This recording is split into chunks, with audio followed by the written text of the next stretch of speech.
Hello guys, welcome to my YouTube channel. Meron tayo ditong modem na PLDT 5G Plus. I-unbox lang natin guys. Tingnan natin kung ano laman ng box ng PLDT 5G. So, let's go guys. I-open natin yung modem na ito, kung anong klaseng 5G na nasa loob nito.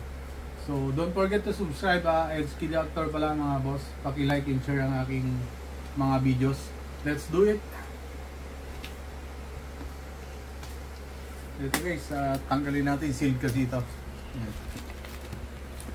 Sealed siya. Tanggalin natin yung plastic. Yun guys, post mo. So ito guys, bubuksan na natin ang box ng PLDT 5G Plus. Ito yung box nya. Yan guys. Tanggalin natin ang sealed kasi naka-sealed. Guys. Sealed na sealed talagang ginawa ni PLDT Kaya smart. Guys. Yan guys, natanggalan natin yung sealed ito. Titingnan natin ang laman niya. Wow, ito guys yung PLDT 5G home wifi. Malit lang siya guys. Ito siya. Meron siyang isang LAN port saka telephone port, tapos yung adapter plug-in 12 volts 2 amperes yung niya.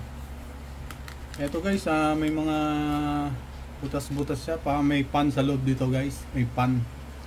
So may cooling fan itong modem na to, parang to guys, parang Huawei 373 yung dating. So small but terrible daw to guys ang modem. So tingnan natin yung mga accessories niya guys. Ito may kasama na SIM na may only 15 days daw. Kasama yung manual saka mga stickers. So ito yung accessories niya guys. Meron siyang adapter na 12 volts 2 amperes saka LAN cable. So ito guys, brand new talaga. Legit brand new ang modem na to. So next na video natin guys, try natin to i-speed test next video natin. So yun guys, thanks for watching pag-unbox ko nitong 5G PLDT modem. Thank you for watching guys. See you to my next video again. Please don't forget to subscribe Edskid Actor, aking YouTube channel, at paki-watch na rin ang aking mga videos, click na rin ang bell sa aking channel para ma-update kayo sa mga susunod ko pang mga video. Thank you, God bless, bye bye.